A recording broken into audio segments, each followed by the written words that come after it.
Nas aulas anteriores a gente começou o desenvolvimento e o entendimento, vamos dizer assim, da biblioteca de formulários chamada Anform. A gente está vendo aqui como é que a gente faz para construir um formulário. E nessa aula aqui a gente vai dar seguimento nesse desenvolvimento do formulário e a gente vai ver um pouco mais a fundo alguns dos recursos do Anform e como é que a gente consegue integrar a parte de salvamento dos dados lá dentro da nossa função de onSubmit.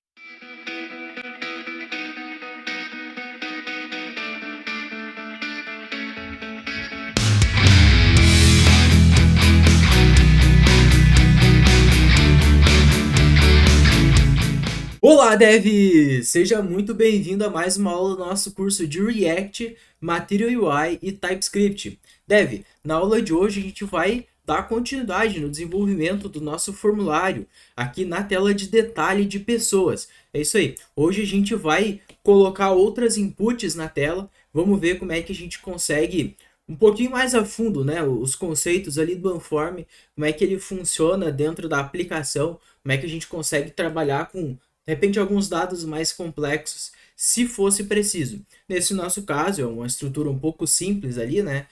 Dos dados que a gente precisa mandar para o back-end, mas se a gente precisasse colocar dados mais complexos, né, como listas, objeto dentro de objeto e assim por diante. Deve, aquela coisa de sempre, não se esquece, se tu já conhece o padrão do meu conteúdo aqui no canal, dá um like nesse vídeo, porque isso aqui me ajuda demais, né, me incentiva a produzir mais conteúdo e claro, me dá um parâmetro, né, me dá um feedback bem real, bem claro de que cara, o conteúdo que eu tô fazendo aqui, ele vale a pena, ele tá agregando para vocês, né? Por isso que eu digo, se tu já conhece o padrão do meu conteúdo, já dá o like agora, no início. Se não, se tu não conhece, chegou nesse vídeo aqui pelo título, alguma coisa assim, espera um pouquinho, dá o like nesse vídeo quando tu vê que o conteúdo que eu tô passando aqui, ele agrega para ti, ele agregou para ti de alguma forma. E claro, a gente tem curso, isso aqui, né, é apenas uma aula de um curso completo. Toda a aplicação que tu tá vendo aqui, tu pode voltar aqui na playlist que tem um monte de coisas, um monte de vídeos, um monte de conceitos. Todas as aulas eu tento passar o máximo de conhecimento que eu tenho para ti aí do outro lado. Bora lá, então, vamos continuar o desenvolvimento desse nosso formulário que está ficando bem interessante. Só para dar uma relembrada aqui então, aqui no Visual Studio Code, olha só, na aula passada a gente tinha colocado a nossa input de text field na tela, né, de nome completo, colocamos aqui o Anform com um console log apenas dos dados, né, nesse nosso v text field, olha só, foi um componentezinho customizado que a gente construiu, né, colocamos o state, utilizamos aqui o use field e colocamos aqui embaixo a nossa input. Isso aqui permitiu integrar essa input com o Anform, né? A gente viu bastante questões assim sobre esse registre field, né? Tentamos entender bem como é que ele funciona. Eu espero que tenha ficado claro para ti, né? Se ficou qualquer dúvida, tô contando que tu tenha colocado o comentário no outro vídeo para eu poder te responder e te esclarecer melhor. Bom, a input tá feita, tá? Essa input aqui é um input de texto, numérico, esse tipo de coisa. Acho que até de password a gente poderia utilizar ela, né? Então, digamos assim, ela tá pronta, tá feita. Então, a gente não precisa se preocupar com ela. Agora é só a gente sair utilizando essa input aqui para as coisas que a gente quiser. Eu vou fechar essa input agora e o que eu vou fazer? Eu vou dar continuidade, vamos dizer assim, para o desenvolvimento do nosso formulário. Porque é só desse jeito que tu vai conseguir entender exatamente como o Anform funciona e como é que a gente consegue interagir com ele e como ele vai nos ajudar muito aqui dentro do nosso projeto. Beleza? Bom, o que eu vou fazer aqui? A gente está numa tela de detalhe de pessoas. Então eu já vou começar aqui, agora que a gente tem a nossa input de text field pronta, eu vou começar adicionando as outras inputs que faltam aqui, que era input de e-mail e cidade ID. O que eu vou fazer? Ó? Aqui dentro, no nome completo, eu vou dizer que vai ser e-mail. No de baixo vai ser cidade ID, ok? Vamos dar uma olhada no navegador agora, como é que esse resultado final, como é que ficou o resultado final disso. Volto para o navegador, estou com a tela rodando aqui. Ah, claro, não esqueçam, tá? Eu estou aqui ó, com a aplicação rodando, ok? E eu também estou com um mock de dados rodando, tá? Então não se esquece de rodar aí também. Vou minimizar. E aqui estamos, ó, tem os 3 campos na tela. O primeiro campo é o nome completo, o e-mail e o cidade ID. Por enquanto ele não tem nada de configuração, então tá tudo igual aqui, tá? Mas é só para teste por enquanto, depois a gente vai enfeitar esse formulário e deixar ele bem bonito, né? O nome completo aqui eu vou colocar Lucas Souza Dev. Ah, o meu sobrenome não é Lucas Souza Dev, tá? É só para avisar. É só o canal mesmo aqui. O e-mail eu vou colocar lucas@gmail.com, só para ter de exemplo, tá? Isso não é o meu e-mail real também. E cidade ID, sei lá, vou colocar 1, por exemplo, tá? E aí, ó, vou abrir o nosso console. Aqui ele já tem um objeto logado que era o get da listagem, não precisamos nos preocupar com isso. Vou limpar o console e vou clicar no Submit. Quando eu clico no Submit, olha só que interessante. O OneForm ele acabou de logar para nós, então, né? Tipo, ó, cidade ID, o e-mail e o nome completo que a gente digitou, né? Se a gente alterar qualquer coisa aqui, né?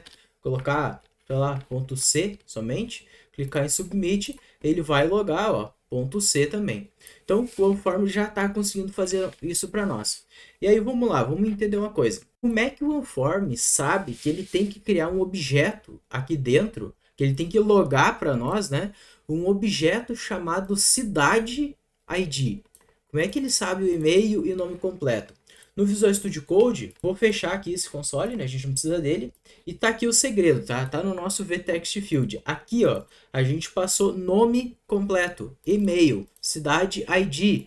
A gente poderia passar aqui qualquer outro objeto, sei lá, batata. Ele ia entender também o batata e ia logar aqui. Ó, batata tá com uma string vazia nesse caso. Então é assim que o Onform consegue saber quais objetos ele precisa logar. Então é o seguinte, tô construindo um formulário, seja ele qual for. Quais campos eu quero exibir para o usuário na tela? Normalmente aqueles campos vão estar relacionados com alguma coisa que tu precisa enviar para o servidor, precisa enviar para o back-end, ok? Então aqueles atributos tu vai indicar qual é que é o atributo aqui que o campo representa. E aí o próprio Onform trata de encaixar isso dentro de um objeto, né, e te entregar aqui dentro de dados, né. Tu pode ver que a tipagem desses dados aqui, ela é N. Isso porque o Onform não tem como saber, né, quais campos aqui tu vai colocar. Ele vai colocar qualquer coisa aqui, então ele não consegue adivinhar isso aqui em tempo de desenvolvimento, né, aqui na tipagem. Basicamente por isso. E aí uma outra coisa bem interessante que o Onform consegue fazer para nós, olha só. Vamos supor o seguinte, eu tenho um campo, sei lá, por exemplo, de endereço dentro da minha aplicação. O campo de rua, né, do endereço, o endereço completo, não um campo só. E eu quisesse tratar esse endereço, mandar dentro de um outro objeto. Quer dizer, todos os campos que a gente coloca assim, tá? O Onform, ele vai jogar um atributo aqui dentro do objeto. Mas e se eu tivesse, por exemplo, se eu quisesse mandar para o meu back-end um padrão de objeto, uma interface, por exemplo, olha só, deixa eu criar aqui uma interface rapidinho só para exemplificar. Sei lá, se a pessoa fosse, por exemplo, o nome dela, né, que seria string, é basicamente o que a gente fez ali no nome completo, mas se eu tivesse, por exemplo, endereço, e esse endereço fosse um objeto, que dentro dele, por exemplo, tem rua, e rua seria tipo uma string, e aí, sei lá, eu poderia ter número, que ele é number, né, que é o número da casa, por exemplo. Como é que eu faria isso aqui dentro do Onform? Porque o Onform, eu teria que colocar, teoricamente, ó, vou substituir o batata aqui, por exemplo. Eu teria que colocar aqui endereço. Teoricamente eu entenderia desse jeito. Só que o problema disso é que se eu vim aqui no navegador, aqui eu devo ter digitado alguma coisa errada. Tá, eu digitei aqui, ó, é number. Vou vir no navegador, olha só. A última input, eu só vou dar um submit. E olha só, o último aqui, ó, é o endereço que é uma string, mas não é o que a gente quer. A gente quer um objeto dentro desse endereço. Como é que eu faria para adicionar, para configurar então a rua e o número de forma separada? O Onform, aqui embaixo, ó, nesse nosso vText Field, a gente pode colocar ponto rua, por exemplo, ponto número. Olha só que interessante. Só eu fazendo isso aqui vai acontecer o quê? Eu vou ter agora duas inputs aqui no navegador, ok? Uma para rua e outra para número. Se eu der um submit, olha só o que o Onform fez para nós. Ele colocou cidade, e-mail, endereço, e endereço agora é um objeto que tem número e tem rua. Então, eu colocando essa notação de pontos, vamos chamar assim, né? Essa separação, essa divisão de pontos, eu consigo colocar um objeto, dizer que aquilo faz parte de outro objeto. E se eu repetir, então, esse mesmo objeto para mais campos, eu vou ter todos o rua, o número vão fazer parte do mesmo objeto. Eu poderia aqui colocar, por exemplo, estado, cidade, país, por exemplo, também. Se eu volto no navegador, eu vou ter várias inputs, estão todas feias, mas não é essa a questão. Vou dar um submit e logo aqui, ó, tem o endereço, que o endereço agora é tudo isso. Mas vamos avançar um pouquinho essa questão. Se eu quisesse que o usuário tenha vários endereços, por exemplo, sei lá, o cara pode ter o endereço residencial, o endereço comercial, o endereço para correspondência, o endereço para, sei lá, né, várias coisas. Tem isso, né? Hoje é possível uma pessoa ter vários endereços para determinadas coisas. Ah, o endereço da mãe, do pai, sei lá, qualquer coisa assim. Se eu quisesse, eu poderia fazer o seguinte, ó. Endereço, eu posso dizer que agora endereço é um array. E eu posso dizer que este rua vai pertencer ao item número 0. Então, ó, é só eu copiar isso para cá, para todos eles. E agora, ó, isso aqui vai pertencer a um objeto único. Deixa eu vir aqui no navegador. E agora talvez vai ficar um pouco confuso para ti, mas vamos lá. Eu vou dar um submit. E agora, olha só, eu tenho endereço, passa a ser um array, porque ele entendeu que aquele colchete era um objeto, o 0, disse que o endereço é um array e dentro eu tenho somente um objeto, né, com exatamente os atributos que indicam o endereço daquela pessoa. E agora sim, ó, vamos imaginar outra coisa ainda, que é o seguinte. Aqui no caso eu estou passando um array, vamos dizer assim, só que esse array está fixo, né? Eu estou colocando ele fixo aqui dentro. Mas eu poderia, por exemplo, deixa eu inserir JavaScript aqui.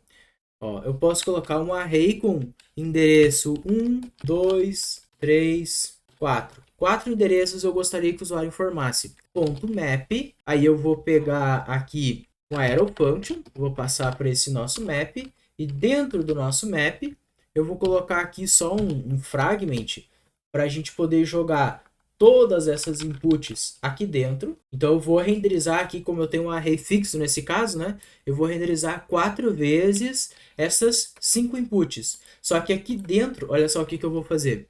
Eu vou pegar, vou passar aqui underline, por exemplo, index, que é o index aqui, né? Tipo 0, 1, 2, 3. Esse index, olha o que eu vou fazer. Eu vou passar aqui, ó, no lugar do 0. Então eu vou colocar o dólar para dizer que vai ser JavaScript aqui dentro, né, dessa string. E aí eu vou substituir isso aqui tudo por aquele template string, né, que é as classes aqui no JavaScript. Trocar por classe, eu acabei esquecendo, mas eu preciso aqui colocar as chaves do JavaScript. Então, olha só, eu tenho o text field, que o name desse meu text field, ele é endereço, o array, ponto rua, ponto número, ponto estado, ponto... Então, o endereço corrente no momento, né, ou seja, o index atual, 0, 1, 2, 3, vai significar o endereço que eu tenho aqui. Se eu venho no navegador, olha só o resultado aqui. Eu tenho várias inputs agora, né, a montoeira, não tem como identificar exatamente o que é cada input, né, mas não interessa. Se eu dar um submit, olha só, eu tenho um log, só que agora, olha aqui, ó, de 4 endereços. Então, se eu tivesse uma lista, eu poderia pegar o index dessa lista e passar para as nossas inputs, né?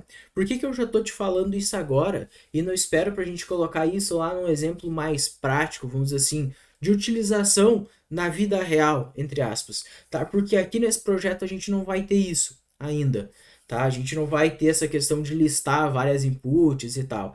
Então eu já quero te explicar agora, porque é um conceito do Unform que ele é bem importante, é bem interessante a gente saber caso tu for utilizar aí no teu dia a dia, né? Que tu vai precisar conhecer esse recurso. E então, ó, aqui dentro do endereço, eu tenho 1, 2, 3, eu tenho 4 endereços aqui, ó. E todos eles têm os atributos. Se eu preencher aleatoriamente aqui, ó, percebe que ele já vai colocar corretamente aqui, né, em todos os inputs. Se eu der um submit de novo, agora, ó, essas inputs aqui, algumas delas têm dados, né, outras não. E aí, ainda não acabou, tá? Tem mais um macetezinho aqui que vai facilitar a nossa vida nesse cenário, quer ver? Deixa eu vir agora, então, na documentação do Unform. Unform, deixa eu entrar aqui ó, no link da documentação dele, aqui estamos. E aqui ó, a gente tem alguns recursos, tá, que a gente pode utilizar. Quase todos eles a gente já comentou, né? O use field, eu já te falei aqui e tal. Só que tem mais um aqui, ó, que é interessante. Esse scope. O que que é o scope? Aqui não tá falando muita coisa, né? Ele pede para ver os exemplos que dá para entender melhor o que que é o scope. Então aqui tem, ó, o scope, mais ou menos como a gente tá montando ali, né? Então, ó, tipo lesson 0, ó, aqui o complex data 0. Só que em vez de eu fazer isso aqui, eu posso utilizar esse scope. O que que é o scope? Olha só, módulo 0, por exemplo. Vamos ver na prática que fica mais fácil. Então, olha aqui, ó. Em vez de eu ter esse endereço aqui em todas as inputs, eu vou copiar isso e vou trocar aqui, ó. Em vez de ser um fragment, eu vou dizer que vai ser um scope. Vou importar do unform core, unform core, scope. Deixa eu reordenar isso. O que que eu vou fazer? Esse scope, ele está reclamando. O que que ele está reclamando aqui, ó? Porque ele espera um path. Nesse path, eu passo o JavaScript com a crase também. E aqui, ó, ele está esperando um key, tá? Por isso que ele tá reclamando aqui, ó. Vou deixar só assim vazio, porque é só para teste, tá? Eu não vou deixar isso aqui funcionando mesmo. Então, olha só, eu passei um path. O path é endereço index. Agora, esses outros de baixo aqui, ó, olha o que eu vou fazer. Eu vou apagar todos eles. E, claro, aqui eu não preciso mais da crase aqui, né? Eu posso colocar só uma string normal. Eu vou tirar, inclusive, as chaves aqui para economizar caracteres. Então, agora eu tenho, ó, aqui no scope, eu tenho só o endereço index. E todas essas inputs, elas vão estar dentro desse scope, tá? Esse scope, ele não tem estilização, ele não tem nada. Ele é tipo um fragment, entendeu? Só que ele serve para dar um escopo aqui para o nosso endereço. Se eu volto no navegador, quer dizer, qual é a vantagem, né, desse scope? Antes da gente ver lá. É que tu economiza o que tu tá digitando aqui embaixo, né? Pode ficar bem complexo, principalmente se tu tem, tipo, vários, um dentro do outro. Pode acabar ficando bem chato, bem ruim. Então, tu pode desse jeito com o scope, ó, na input tu digita só o nome do atributo final. Por isso até, aproveitando para explicar, que lá dentro do nosso text field, o unform, não sei se tu lembra que eu comentei, que a gente passa o name aqui, e este cara aqui ele dá uma espécie de nome único. Lembra que eu comentei isso? Por que que ele tem essa espécie de nome único? Porque conforme gera isso para nós. Porque aqui dentro desse escopo eu posso ter, por exemplo, um e-mail também. E esse e-mail aqui, que está dentro do escopo, não vai dar conflito com o e-mail que está do lado de fora, porque eu estou dentro de um escopo, só que é o mesmo nome, tá? Então, se não tivesse aquela questão do nome único, ia acabar dando conflito aqui, tá ok? Então, por isso que tem essa questão ali, o Unform gera aquele nome único para nós, tá? Mas aqui essa questão do escopo é mais para gerar para fazer todos os inputs ficarem dentro do escopo. Agora sim, no navegador, olha só, se eu der um log de novo das coisas que estão aqui, eu vou logar e olha só, o endereço aqui, ó, percebe que ele ficou do mesmo jeito, não mudou nada. Inclusive, dá até para dar uma zoada aqui com isso aqui e fazer o seguinte, ó, eu vou duplicar isso aqui. Então eu tenho um scope e eu vou colocar outro scope, que inclusive tem a mesma coisa, né? Mas posso colocar outro nome aqui se eu quiser e tirar o array, por exemplo. Se eu volto no navegador, vou logar, olha só, o endereço, ele tem 4 objetos, só que ele é um objeto com endereço, né? Com um atributo dentro só. Enfim, é só zoeira que eu tô fazendo aqui, né? Tá tudo bugado aí, não façam isso. Mas se eu quisesse ter, né, por exemplo, um outro objeto aqui dentro, se eu quisesse chamar isso aqui de batata, né? Se eu quisesse colocar desse jeito, batata, por exemplo, agora, toda vez que eu for logar aqui, olha só, eu tenho um endereço. O endereço é um objeto com batata dentro. E batata tem, de fato, o nosso endereço, tá? Então, esse scope, ele serve para isso. Queria te passar essa ideia para tu entender como é que funciona isso aí, tá? Nesse projeto, a gente não vai usar necessariamente isso, tá? Não tem necessidade. Tudo que eu vou até apagar aqui, eu só queria te passar esses exemplos, porque como a gente não vai usar, isso aqui de qualquer forma vai ser importante no teu dia a dia, né? Tu entender como é que isso aqui funciona. Mas, beleza, o que que a gente vai fazer agora? A gente já colocou os nossos inputs na tela, já temos os dados aqui corretamente logando, né? Tu já entendeu toda essa parte de dados complexos aqui dentro, né? Montando e tal. Então, já tá claro essas coisas para ti, eu espero. Se não, põe nos comentários aí, por favor, tá? O que que a gente vai fazer agora? Eu vou te pedir para tu dar um like nesse vídeo, se tu ainda não deu like nesse vídeo. Se o que eu te passei até aqui te agregou, gostou do Unform, não gostou, comenta ali embaixo. Tem outras bibliotecas de formulários aí no mercado que talvez sejam mais simples, mais fáceis de utilizar. Comenta qual é a tua opinião, tu acha que as outras são mais simples? Se tu conhece alguma outra, né? Talvez a gente faça um vídeo ou faça uma variação desse mesmo vídeo aqui, só que utilizando essas outras bibliotecas. Põe nos comentários, não se esquece, se inscreve no canal se tu ainda não for inscrito, para não perder os próximos vídeos aqui desse curso, beleza? Bom, vamos continuar aqui. O que que a gente vai fazer agora? A gente tem aqui embaixo um botão de submit, que está fazendo o submit do form. Perfeito, não temos problema nenhum com isso, né? Ele faz o log aqui dos dados, show, show de bola. Mas, vamos ver o seguinte, um detalhe. A gente tem uma barra de ferramentas de detalhe aqui em cima, não tem? Tá, e aqui em cima a gente tem um handle click ao salvar, por exemplo, não temos? Só que, o que que acontece se eu clicar no salvar? Ele tá logando aqui um save, né? Que é aquele nosso handle save lá que tá fazendo isso. Confere que ao clicar aqui, a gente deveria estar fazendo submit do nosso formulário, não deveria?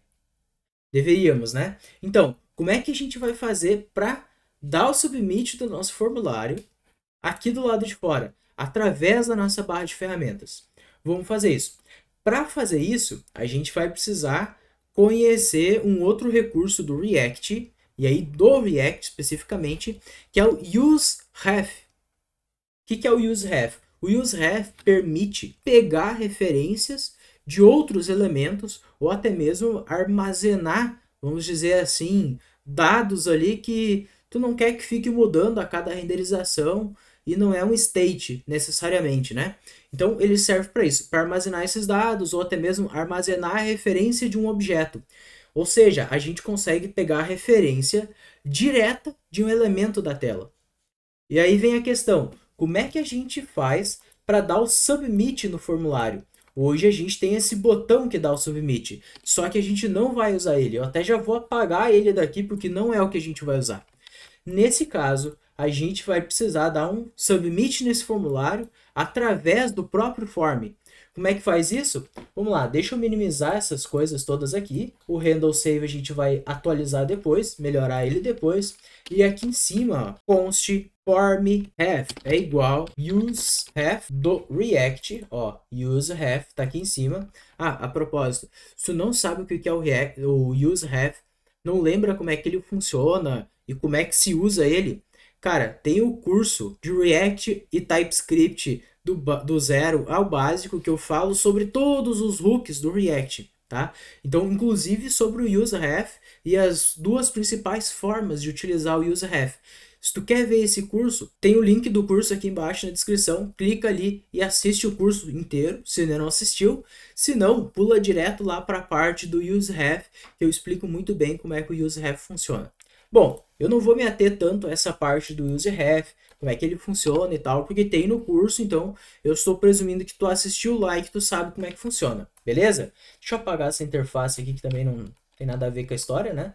Tá desnecessária aqui. E aí o que é o useRef aqui? Eu vou passar o useRef, ele inicializa como nulo, e esse useRef eu vou passar ele lá dentro do nosso form. Ele tem um atributo chamado ref, e para o ref eu vou passar o form ref. O que isso nos permite? Nos permite pegar a referência do nosso componente de formulário e deixar ela armazenada aqui dentro, ó, dentro desse form ref. E com isso, a gente vai conseguir dar um submit manual no nosso formulário através lá daquele nosso componente da barra de ferramentas. Só que antes da gente conseguir de fato fazer isso, o que a gente precisa fazer? A gente precisa passar a tipagem para esse form ref. Porque aqui ó, ele está dizendo que é um mutable ref object, só que ele é nulo, ele não tem nada aqui dentro, a gente não sabe. A referência do formulário até tá ali dentro, mas a gente não consegue acessar os atributos que elas nos entregam. Então, aqui dentro do nosso useHave, eu vou passar um parâmetro de tipagem para esse nosso useHave, que vai ser o formHandles, ok? Esse formHandles vem do formCore, beleza? Vou reordenar a importação aqui em cima. Agora, se eu deixo o mouse aqui em cima, eu já tenho, ó, HaveObject para formHandles, perfeito? Agora eu posso pegar esse formHave, vir aqui embaixo na nossa ferramentas de detalhe, e aonde a gente tem o handle save, eu vou trocar isso aqui para uma arrow function que vai fazer o seguinte: formHave.current.submitForm. Percebe que ele já colocou automaticamente aqui uma interrogação, né? Porque o nosso current aqui, ó, ele pode ser nulo, como também pode ser aquele objeto formHandles, tá bom? Por isso que ele ficou com interrogação. Esse submit form já vai permitir com que a gente consiga fazer o submit no formulário de algo que está do lado de fora do nosso form aqui, beleza? Vou vir no navegador, olha só, vou limpar aqui, não sei o que ele está reclamando, vou dar um F5 aqui que é melhor. Aí, não tem erro nenhum. Vou clicar agora no nosso salvar, ele já logou aqui, né? Nome completo, e-mail, cidade ID. Exatamente como a gente está precisando, como a gente queria fazer. Show de bola! Bom, agora eu vou fazer o seguinte, eu vou colar isso aqui, ó, aqui embaixo também, né, no salvar e fechar. Isso aqui, ó, depois a gente vai construir um truquezinho para saber quando é salvar e fechar, essas coisas assim. Por hora, vamos só deixar um save mesmo, tá? Para, enfim, simplificar a nossa vida aqui desse lado. Percebe que eu substituí o handle save desses dois atributos, né? O que vai acontecer com esse handle save? Eu vou apagar ele, eu não estou mais usando? Não. Esse handle save a gente vai conectar, sabe aonde? Aqui embaixo, ó, no onSubmit. Porque quando eu der o submit do meu formulário, eu vou querer que esses dados, né, os dados que o Onform vai estar entregando para nós, venham parar aqui dentro. Porque aqui dentro eu vou poder tratar toda a parte de salvar isso no banco de dados e, enfim, fazer toda aquela maracutaia ali, né? Poder salvar esses dados, poder atualizar se precisar, né? Aqui dentro eu vou construir toda essa lógica. Só que olha só, aqui dentro eu vou precisar receber esses dados, ok? Qual é a tipagem desses dados? Bom, a tipagem desses dados ela é um tanto quanto controversa. Vamos pensar o seguinte: eu poderia colocar aqui, por exemplo, a tipagem e detalhe pessoa. Lembra que a gente criou isso lá dentro do nosso service? Só que pensa comigo, essa tipagem ela não é fiel. Por quê? Deixa eu importar aqui, ó. Deixa eu dar um Ctrl clique. Ó, não precisa nem dar o Ctrl clique, só segurei o Ctrl e passei o mouse em cima. Ele mostrou os dados que tem aqui dentro. Olha só os dados que tem aqui.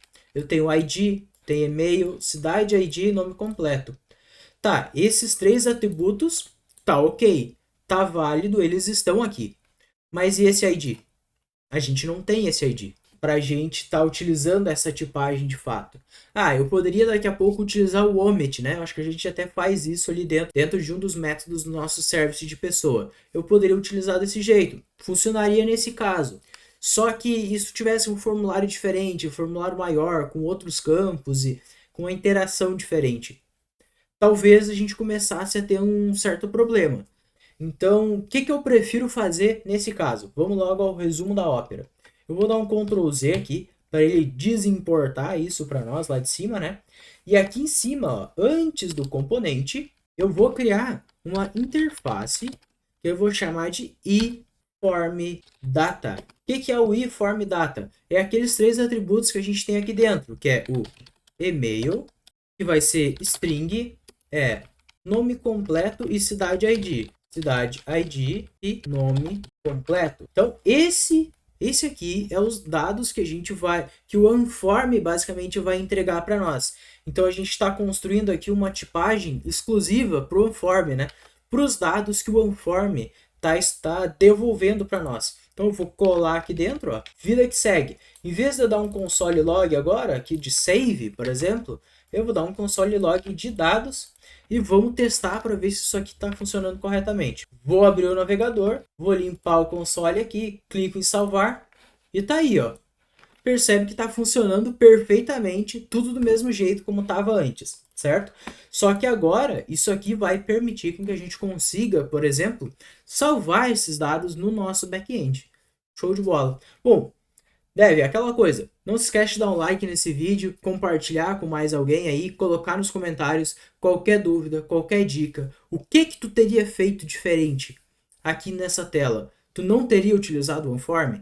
Tem uma galera aí que não curte tanto usar o OneForm, né? Acho que às vezes acha meio complexo. O OneForm ele é meio complexo aqui de início, assim, pro cara entender essa dinâmica toda, mas eu te garanto que depois que tu entender como é que ele funciona, e que como tu cria componentes especiais para ele, cara, o OneForm ele é maravilhoso de trabalhar com ele e simplifica muito a nossa vida, tá? Mas o cara tem que pegar o jeito, né? Às vezes não adianta. Não adianta estar utilizando o OneForm quando tu não quer utilizar, quando tu não sabe. Aí pode ser que seja mais produtivo para ti tu utilizar o state local. Vamos lá, me conta aí, tu teria feito diferente? Né? Tu já conhecia o OneForm e tal, sabia dessas capacidades dele? Teria utilizado outra biblioteca? Vamos conversar ali embaixo nos comentários e tentar entender o que, que é o melhor cenário aí, beleza? E infelizmente essa aula vai ficando por aqui. A gente se vê na próxima aí. Valeu!